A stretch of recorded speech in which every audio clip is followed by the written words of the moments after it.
kí èèyàn olólùfẹ́ wa pé a kú ọdún a kú ìyèdún ẹni wa yóò ṣe ọ̀pọ̀lọpọ̀ ọdún láyé lẹ́ẹ̀kan sí orúkọ mi ò yí padà Ọmọbùrẹ̀ Owó náà ni èmi ń jẹ́ ìwọ tó bá jẹ́ pé àkọ́rẹ́ tí ó ń wo ètò wa máa fẹ́ kí ẹ bá wa subscribe sórí YouTube channel wa bẹ́ẹ̀ sì ni kí ẹ bá wa tẹ notification bell kí ẹ lè jẹ́ náà ọkọ́ tí ó kọ́kọ́ máa rí àwọn ètò wa bí a bá ṣe mú wa lákọ̀ọ́kọ́ kó tó di pé a tẹ̀síwájú ẹ kọ́ dúpẹ́ lọ́wọ́ ẹ̀yin olólùfẹ́ wa tí ẹ ń bá wa wo ètò wa tẹ́ ń bá wa share ẹ̀ pàápàá jùlọ ẹ̀yin olólùfẹ́ wa tẹ́ dúró tì wá títí tá a fi parí ọdún 2024 Yorùbá bọ̀ wọ́n ní kékeré ni mo wà tí mo ti mọ̀ pẹ́ dá mọ̀jẹ̀sí ni mo wà tí mo ti lẹ́nu yìn ní tèmi èmi wá délé ọ̀bàràká wọ́n ní kákò kí n jùdí wọ́n ní juwọ́ lébélébé sáwọn arúgbàsọ láì bùtàn èmi rí jó mo jó mo ráyọ̀ mo yọ̀ ó wá kù dẹ̀dẹ̀ kí ọ̀tá ó yọ̀ mí Jagunlabi bá tẹrí gbà sọ mo ní kí ló pa á wọ́n ní ọ̀pá ló bá ń pa mo ní kí ló gbèdè wọ́n ní àrùn ló bá ń gbèdè mọ́lẹ̀ wọ́n wá ní ìnìṣó ní ọ̀bàràká mo ní ṣe bẹ́yìn olólùfẹ́ mi ẹ̀yin fáǹsì mi tá a jọ ń bọ̀ tá a jọ ń ṣe mo ní ṣe bẹ́yìn ilẹ̀ mú mi lọ torí pé ọpẹ́ ní pẹ́ni sáyé àwòdì ògbólú ìyìn ní fúnni níyìn àwòdì òdùà àdífá fọ́mọ̀ràn yìí èyí tí fojoojúmọ́ gbòòrè tí kì í dúpẹ́ ó ní kíní yìí yóò mọ̀ rí bó ṣe yẹ kó rí mọ́ ó ní ọ̀nà yìí yóò mọ̀ là bó ṣe yẹ kó là mọ́ ó ní nǹkan mọ̀ dojúrú bíi ti tẹ́lẹ̀ lọ wọ́n ní nítorí pé kíni wọ́n ní nítorí pé ó ń gbòòrè tí ò dúpẹ́ ni èmi dúpẹ́ lọ́wọ́ yín o èèyàn olólùfẹ́ wa ṣé dátà tẹ́ ń rà ni ṣé ìwò tẹ́ ń wò ni ṣé bẹ́ẹ̀ ṣe bá wa ṣe ètò wa ni mo dúpẹ́ àná mo dúpẹ́ òní mo tún wá dúpẹ́ tọ̀lámà mo dúpẹ́ lọ́wọ́ yín fún àjọṣepọ̀ àti ìfẹ́ tá a jọ fi ń ṣe Olódùmarè kò ní fẹ́ni kọ̀ọ̀kan wá sílẹ̀ mo dúpẹ́ lọ́wọ́ yín wípé ní ọdún tá a tún jọ mú yìí tí sọdún 2025 ọdọọdún báyìí ní sápórówé ọdọọdún lẹ́ẹ̀mọ́ yọ bí ọyọ lágbára Ọlọ́run gbogbo ohun rere àtayọ̀ tá a jọ kó láti 2024 tá a kó 2025 a tún kó jáde kó nú ẹ̀ láyọ̀ àtàlàfíà bọ́ sínú 2026 lágbára Ọlọ́run ohun rere wà ní tánlẹ́ǹdẹ̀dẹ̀ ní kankan wa o a máa ní àlékún owó àlékún ọ̀rọ̀ àlékún àrísìkí a máa ní àlékún àlàáfíà tá a fi gbáyé tá a fi gbádùn lóògùn tó Lédùmarè fún wa láṣẹ Ọlọ́run bí ó ṣe rí nìyẹn a ní tilé rùkú wọlé a ní tòde rùkú jáde lágbára Ọlọ́run ọmọdé ilé ò ní gbóná òdì àgbàlagbà ilé ò ní gbóná òdì wọn ò ní fẹ́ gbà fún wa lóúnjẹ a ní bọ́wọ́ o a sì ní sìnrìn bẹ́ẹ̀ la sì ní zọ gbogbo ẹ̀yin tẹ́ jẹ́ mùsùlùmí sọ pé assalamu alaikum wa rahmatulahi ta'ala wa barakatuh ẹ̀yin onígbàgbọ́ òdodo kí àlàáfíà àti orí ọ̀fẹ́ Jésù Kristi Olúwa wa kó máa bẹ pẹ̀lú wa ẹ̀yin ẹlẹ́sìn àbáláyé ògbó àtọ́ àsúre ìwòrìwò mímọ́ mọ́ yín ni o Ọmọbùrẹ̀ Owó nítorí pé ọmọdé bá máa wẹ̀ wọ́n ní yóò bá àgbà jẹun ẹ ṣé púpọ̀ kí Elédùmarè kó jẹ́ kí èmi àti yín kájọ pẹ́ kájọ ní àṣepẹ́ àṣedùn àti àṣeyege bó tún ti dé bí ìṣe mi níbi tí a fọ̀rọ̀ tì sí ní 2024 ibẹ̀ náà láti rè mo ti ṣe fídíò yìí apá kínní ní orí Ayékòótọ́ TV àmọ́ mo rí i pé àwọn fáǹsì wa tó wà ń bẹ ó yàtọ̀ sáwọn tó wà ní Ọmọbùrẹ̀ Owó mo ti fẹ́ kí n tún fẹ́ ṣe mí torí pé Ọmọbùrẹ̀ Owó media ìbẹ̀rẹ̀ láti ń bá a lọ nígbà táwọn èèyàn bẹ̀rẹ̀ sí ní béèrè pé kí ló tà ṣe síbẹ̀ ló yẹ ká ṣe sí orí Ayékòótọ́ TV wọ́n tó wá fẹ́ lọ wò ó ẹ lọ wo Dẹ̀sán Àlókè yìí ẹ rí ń bẹ̀ ẹ wà ní orí Ọmọbùrẹ̀ Owó Ayékòótọ́ TV níbí yìí láti tún wá tẹ̀síwájú nípa ọ̀rọ̀ ṣẹ̀ríà lọ àti kúrò ńbẹ̀ kí ló dé tí mufti ìlú Ìwó àti Olúwo tí wọ́n wò kúkú pé kí ṣẹ̀ríà lọ dún nílẹ̀ Yorùbá ẹ rí i pé wọ́n ti ní ṣẹ̀ríà lọ kanṣu lọ́yọ̀ọ́ tẹ́ bá gbọ́nu fọ́nrán tí mufti ìlú Ìwó ṣe ó ní àwọn náà yóò kírètì tiẹ̀ lọ́sùn ẹ jẹ́ ká jọ lọ wo fídíò yìí ká jọ gbọ́n tí mufti ìlú Ìwó tó sọ nípa ṣẹ̀ríà lọ. èsì ọ̀rọ̀ mi fún ẹ̀yin náà sọ̀rọ̀ láti Ọ̀yọ́ state wípé àwọn mùsùlùmí kan náà fẹ́ ṣe ṣẹ̀ríà council ẹ wá lẹ́ẹ̀ gbọ́dọ̀ gbọ́ pọ̀ kí yàrá yàrá yìí rà. ẹ̀yin brothers ẹ sọ pé orí yìí ti burú ẹ máa lọ sílé ògbó látà ayé àti bí ẹ bá ti ń bọ òrìṣà yín tẹ́ ẹ máa sọ̀rọ̀ yín bẹ̀ ọ̀rọ̀ agboolé yín lẹ̀ sọ tẹ́ ẹ bá jáde wá bá wa á nà yín ó yìí ti burú lọ́rùn yín. àwa ń sọ̀rọ̀ ọ̀rọ̀ wa sábà fẹ́ lo ṣẹ̀ríà lọ lórí a fẹ́ lo ṣẹ̀ríà yìí ti ń bẹ nínú òfin Nàìjíríà táàjọ kan níjọ́ tá a sọ pé àfẹ́jọ máa gbé kẹ́ẹ̀sì lọ́rọ̀ ìgbọ́ dáadáa wípé kódà tí Yorùbá bá ya jẹ̀rí àtẹ wúrù àbèrè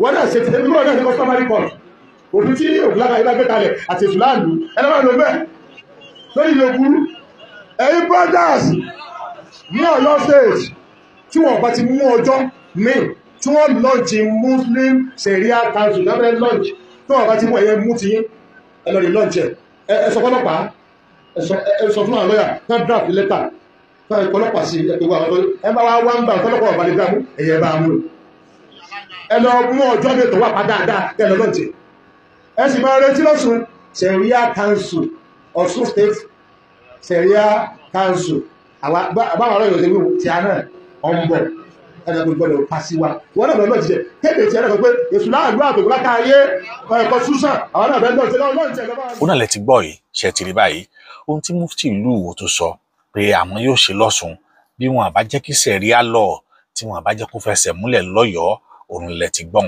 ẹ rí wípé tá a bá wà wò ó àwájọ bíra wa léèrè wípé òwe Yorùbá tó sọ wípé ilé tó bá ń tòrò ọmọ àlebẹ ni ò tí ì dàgbà òwe gidi ni o torí pé tá a bá wò dáadáa mufti ò kì í ṣe Yorùbá ọmọ Ìgbìnrà ni nígbà tí Ìgbìnrà bá sọ wípé òun fẹ́ dá nǹkan kalẹ̀ ńlẹ̀ Yorùbá ẹ rí wípé òwe Yorùbá tó sọ wípé báwo ni ṣe pé wọ́n ní Yorùbá tó fún Gbìrà lọ́tí mu ló sọ pé give me another tumbler rí àwa Yorùbá ńlá kó àwọn wọ̀nyí bí wọ́n ṣe ń ṣayé àgbẹ̀ wọn lẹ́yìn tán wọ́n fẹ́ máa fi yín ọ̀hún fẹ́ máa fi gé wa jẹ owó Yorùbá ni wọ́n ní ẹ fún Gbìrà lọ́tí mu ńgbà ló wá ní pé give me another time ẹ dákun ẹni tí bá mọ òwe rẹ bá mi pa dáadáa tó dẹ̀ pé mi ò gẹ̀ẹ́tì dáadáa àwa la fún Gbìrà Olúwo kíláàtì pé mufti ìlú Ìwó àwa la fún Gbìrà lọ́tí mu tó ní ẹ dákun ẹ bá mú another tumbler kí ni aburú tó ń bẹ nínú Sharia law apá kìíní lélẹ̀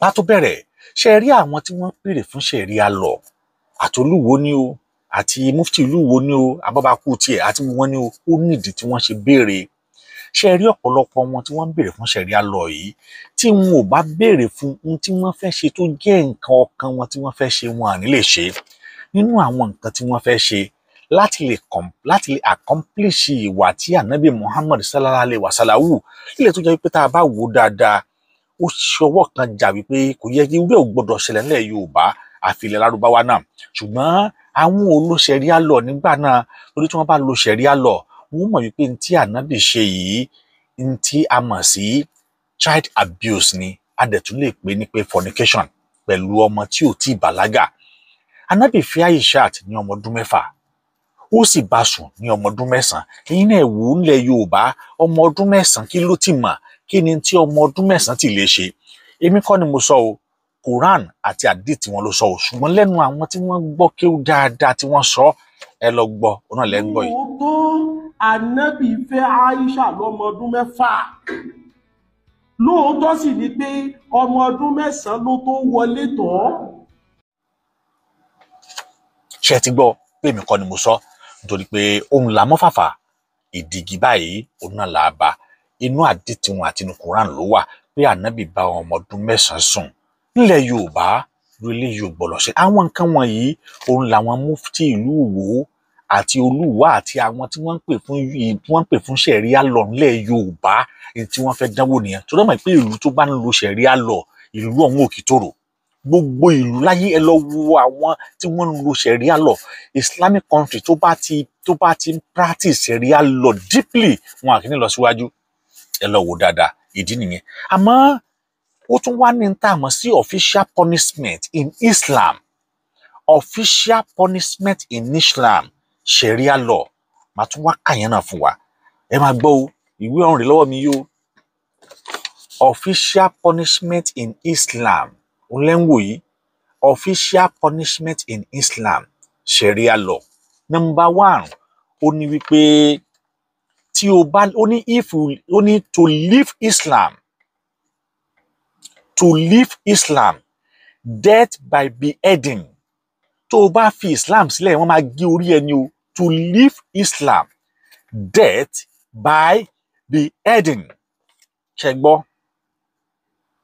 antiquing death by beheading Drinking alcohol once or twice, 40 to 80 lashes. Drinking alcohol once or twice, 40 or 80 lashes. Ìgbẹ̀yìn tẹ́ mú ọtí ẹ dáràn. Àwọn ìlú kan wà tó jẹ́ pé wọ́n ń ta ọtí nílẹ̀ Lárúbáwá. Tẹ́ bá dé UAE, ibi tí mo mọ̀ sọ wọ́n ń ta ọtí. Àwọn olóṣèríà lọ because wọ́n mọ̀ pé kì í ṣe àwọn nìkan làwọn wà. Àwọn àjòjì náà wà tó jẹ́ pé ọtí ní nǹkan tí wọ́n máa ń dùn sí. Wọ́n fi àwọn lo country wọn as tourist country. Ṣùgbọ́n àwọn wọ̀nyí gbìyànjú àti ló lẹ̀ Yorùbá as dead zone. Tẹ́ bá ti mu alcohol ẹgbà 80 tàbí ẹgbà 40 ònlẹ́jẹ̀. Wọ́n wá ní drinking alcohol 3 or 4 times.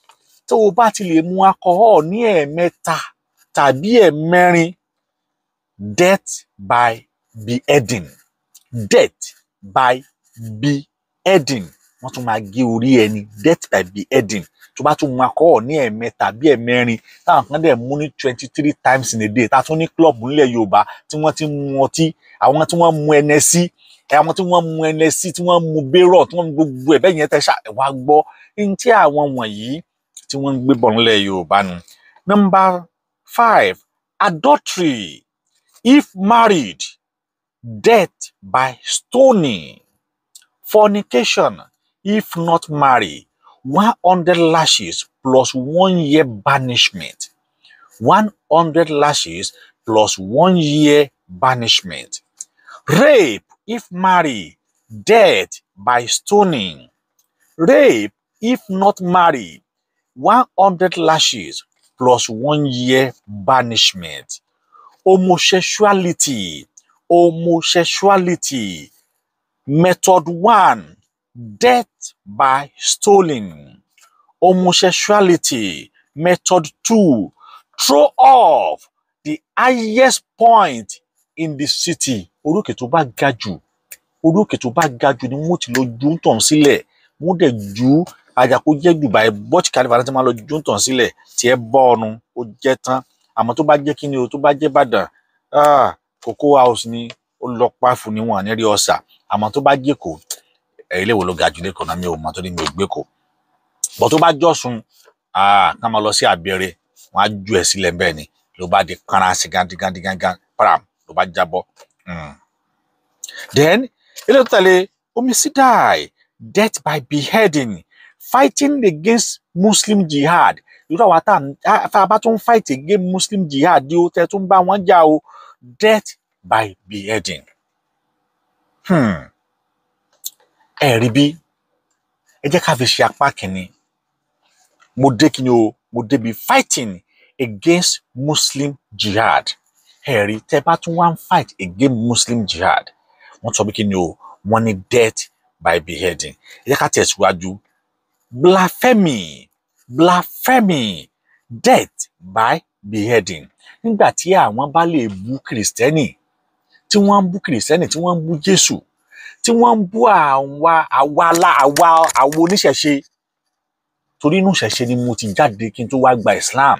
Tí wọ́n ń bú àwa oníṣẹ̀ṣe, tí wọ́n ń bú wa, tí wọ́n sọ wípé kí ni k'Ọlọ́run paná Adébọrẹ́. Táwa náà wá sọ pé k'Ọlọ́run paná Kùránì rẹ̀, wọ́n ní filabẹ́mi ni o, wọ́n ní ẹ jẹ́ ká gbé lọ sí Sharia court. Ẹ jọ̀ọ́, Sharia wo la fẹ́ gbé wọn lọ nígbà tán bá bẹ̀rẹ̀ sí ní bú àwa oníṣẹ̀ṣe? Sharia wo la fẹ́ gbé wọn lọ nígbà tán bá bẹ̀rẹ̀ sí ní bú àwa Kìrìsìtẹ́nì tí wọ́n ń pe Jésù wa ní Jésù lólè? Ibo la fẹ́ gbé wọn lọ? Torí náà, ẹ má jẹ́ ká gba ìgbàkúgbà láàyè nílẹ̀ Yorùbá rárá o. Wọ́n wá sọ pé waging war against Allah, Muhammad, causing mischief, corruption in the land, etc., causing disbelief, terrorism, lawlessness, spreading disorder, teaching, activism, evaluation, and so on and so forth. Ìyà mẹ́ta ọ̀tọ̀ọ̀tọ̀, ìyà mẹ́rin ọ̀tọ̀ọ̀tọ̀ ló ń tọ̀ ń jẹ o. Ẹgbọ́n bẹ́ẹ̀ yẹn o. Ìyà mẹ́ta ọ̀tọ̀. Ẹni tó wage war against Allah, death by what? By beheading or crucifixion. Death by beheading or crucifixion. But causing mischief, corruption in the land, tí mo ti kà kalẹ̀ bí causing mischief, terrorism, and so on and so forth. ìyà mẹ́rin ló jẹ: death by beheading, crucifixion, amputation or expel. Èwo gan ló rọrùn nínú méjèèjì nínú gbogbo tí mo kà lẹ́yìn téèyàn lè gbà? Èwo nígbésí ayé ẹ̀ rọrùn nínú gbogbo tí mo sọ lẹ́yìn fún ìran ọmọ Yorùbá? Ẹ jẹ́ ká ronú wò wípé Sharia law níbi tí yóò dùn sí nílẹ̀ Yorùbá. This is just part 1. Part 1 ni. Part 2 ń bọ̀ tí màá ti máa tó pọ̀ tí màá ti máa kà fún wa pé kò yẹ ká gba. Mufti ìlú Ìwó ń pinnu láti tún dá Islamic Sharia Council sílẹ̀ ní ìpínlẹ̀ Ọ̀ṣun. Mo wá ń fi àsìkò yìí bẹ̀ gọ́fúnà ìpínlẹ̀ Ọ̀ṣun, ẹ dákun ẹ dábọ̀, àti gbogbo ọmọ ìpínlẹ̀ Ọ̀ṣun, ẹ má ṣe gba ìgbàkúgbà láàyè o. Mufti ò kì í ṣe ọmọ Ìwó, kì í dẹ̀ kì í ṣe ọmọ Ọ̀ṣun. Ìgbéra lásán ni tí ó sì gbọ́dọ̀ ráyè fọwọ́ lálẹ́ nílẹ̀ Yorùbá. Part 2 ń bọ̀ láìpẹ́. Ìwọ tẹ́ bá find the video yìí very interesting, ẹ bá wa share ẹ bá wa like, ẹ bá wa comment, ẹ bá wa subscribe sórí YouTube wa, ẹ bá wa fi ìfẹ́ hàn sí àwọn tá a ṣe yìí. Tẹ́ ẹ bá sì tún ní ọ̀nà míì tẹ́ rò pé a tún lè gbà láti fi lè fi hàn lọ́wọ́lọ́, ẹ send fídíò yẹn sí wa, á sọ̀rọ̀ lé lórí. Olódùmarè yóò wà pẹ̀lú wa, àní ṣìrìn, àní bọ́wọ́, àní tẹjú ilẹ̀ mọ́lẹ̀. Ó dìgbà kan náà tí màá ti yín látùnjọ máa pàdé. Ire o.